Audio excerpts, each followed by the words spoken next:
Hey guys, Curdhos here from Hostile Conditioning. Today I want to talk about resolutions. This is January, the time of year everybody wants to make New Year's resolutions.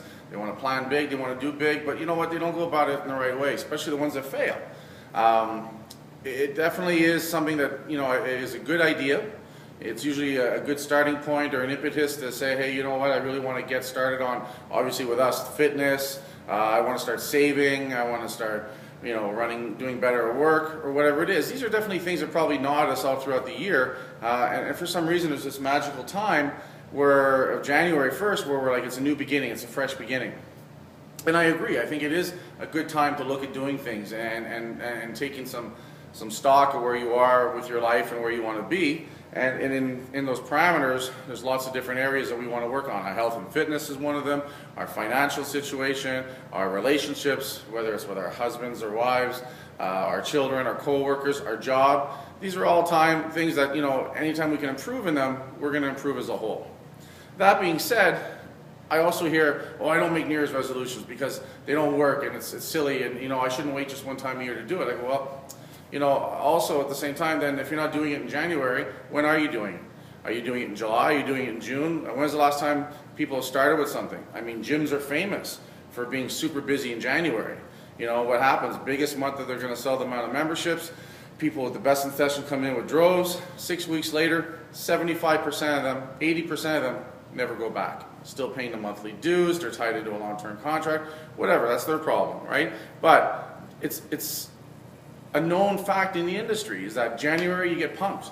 The people that are in the gym all the time, that this is part of their lifestyle, roll their eyes and like, oh, here comes January. And I used to tell them when I had a gym, you know what, put up with it in January because, it's because of the January sales that we're going to get a new bench or a new treadmill or a new piece of equipment where we're going to get a bunch of stuff, added on. So, you sort of just have to make do with it and understand that that's just what happens for 4 to 6 weeks every year. It's unfortunate though because we all have it with us to change and to do something really cool, to alter our lives or to improve our lives, but don't kid yourself, it takes work.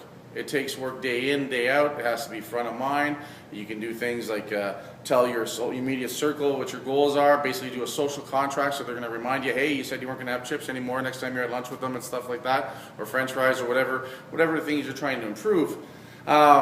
There's two types of New Year's resolutions. There's the New Year's resolutions where you stop doing something, and there's the New Year's resolutions where you start doing something. You make something part of you add something to your lifestyle. Last year for 2011, I personally gave up drinking beer. Now anyone who knows me knows that was a pretty big thing. I really do like my beer, and I was quite good at beer drinking, if you will. Even my wife, the other morning we had a conversation and she was pretty impressed. She goes, you said you were going to do it, and that kind of thing, and I figured you'd last 2 or 3 weeks. She said, I realized you were serious when June came along and you still hadn't drank a beer yet. And that was the way it went for the whole 2011. Was there times where I missed it? Sure. Was there times where it didn't bother me? Absolutely. The further along I went, the better it was. I have some friends who, they like beer, and it was kind of weird for everybody at first, but, I had soda water. I made do, and some of the social stuff is what probably affected things a little bit more than everything else. There was 2 or 3 times in the year where I can really sit back and go, man, I'm tempted. I want to call my sponsor, what's going on. But I just, rode that wave out and dealt with it and thought about the big picture. And the big picture for me was really sticking to something that was fundamentally a big shift in my character. And I jokingly said, if I go the whole year, I'm going to buy myself a motorcycle, which I want to do. I'm going to looking at buying the Vegas version style of the Victory motorcycle. Hopefully the next couple of weeks I start going around looking for those before they get too expensive because the springtime's coming. And that's pretty exciting. But really the big motivation for me was to pick something big and really stick to it and really focus on it. And I have to admit, I'm pretty proud of myself on that. That was a big one, it really was. And it showed to me again that we can do anything as long as we have enough reason to carry on and to do that kind of thing. And there was beer in the house the whole time. My wife, likes her beer and stuff like that, and there was no reason for me to punish the whole house for it and stuff. So I mean, I'd walk by it, I'd move it, I really was driven to stick to this one. And part of resolutions is to have a specific goal in mind, and not just, hey, I want to do this, I want to do that, but I want to do this and then do this. I want to achieve this goal, which will allow me to do this. If I lose 100 pounds, then I can go skydiving. If I lose 50 pounds, then I'll fit into a dress I haven't worn since high school. Not me personally, I'm not in the dresses anymore. But you have to have a couple of other reasons rather than just say, hey, I'm going to do this. You really need to have the because and work that argument with yourself as to why it's so important, and remind yourself. There's a lot of key ways and tricks you can use to remind yourself. Cut a photo of something that you want to save up for, if you're saving money, and put it in the mirror in your bathroom, have it next to you at work, have it nearby. There's a lot of cool things you can do that way. And then once you have that resolution and those specific goals or the becauses, build a plan, establish a plan. Why do you want to do this? And how are you going to do this? How are you going to do it every day? And what's going to happen during the week? And what do you have to do to set things up so you succeed? Have a plan, make a plan, work your plan. Right? Failing to plan is planning to fail. You've heard it 1,000 times, 1,000,000 times. It is 100% true. You need to set yourself up for success.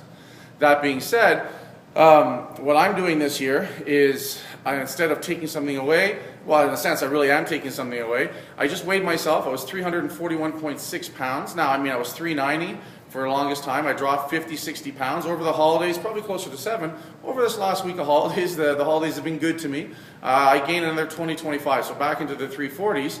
So what I just decided today is, I just walked downstairs, I just weighed in, I came up to shoot this video, is now my goal is to reach 275 pounds. And what I'm going to do is set up not only the resolution of losing weight and getting down to 275, but the goals. Well, at 275, when I hit 275, I want to go sign up for skydiving. I'm serious, I want to go do it, right? But you can't do it over 275 pounds. So that's one of the carrots that I'm going to have in front of me. The other thing I'm going to do is have a plan. And part of the plan that I'm going to use is videotaping and running and doing a video every week when I weigh myself in. To do that forces me to be accountable. And the accountability means, I just told you, I just put it out there socially, all our listeners, all our Twitters, all our watchers, all our followers out there. I'm saying to you guys every week, one of the videos I'm going to shoot is me coming up from upstairs, showing you my weigh-in and what's going on. So again, it's going to be more front of mind. I'm going to think about it when I really want to think about skipping that steady state cardio, or when I'm thinking about maybe I should make sure I've got lots of chicken ready to follow the man diet or whatever. I'm going to make it so that I have a constant reminder. And not just because I'm doing a weekly video, but because people are going to talk about it. People coming in that I train, hey Curd, how's it going? People are emailing me, Curd, where you at with that kind of thing, So there's a lot. I'm going to look like a fool if I don't stick to it, because I've made this social contract with all you people. And that is probably the most powerful thing I can do. And that's part of the whole being part of something. And I see it day in and day out when people come and train here and have achieved some phenomenal results in weight loss and strength and mobility improvements and things. One of the biggest reasons, they'll tell you, there's days where they definitely don't feel like coming in. There's days where they don't feel like getting up and being here at 6 in the morning.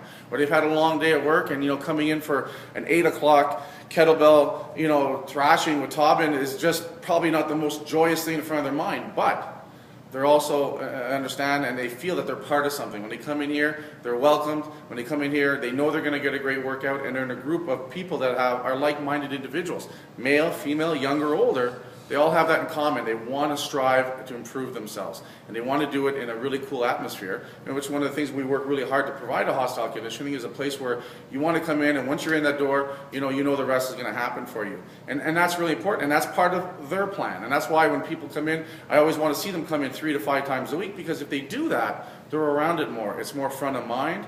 They're thinking about it. 2 days ago they had a workout. Oh, it's another workout tonight. It's happening on a regular basis so that it stays fresh in their brains. Their people around them are asking them how the progress is going. So it's all part of just getting yourself committed to do it, and not just on one level, on many, many levels overall. So it's going to be fun, it's going to be exciting, I'm looking forward to it. Like I said, 2011 I gave up beer, and if I can give up beer for a year, I can pretty much do anything.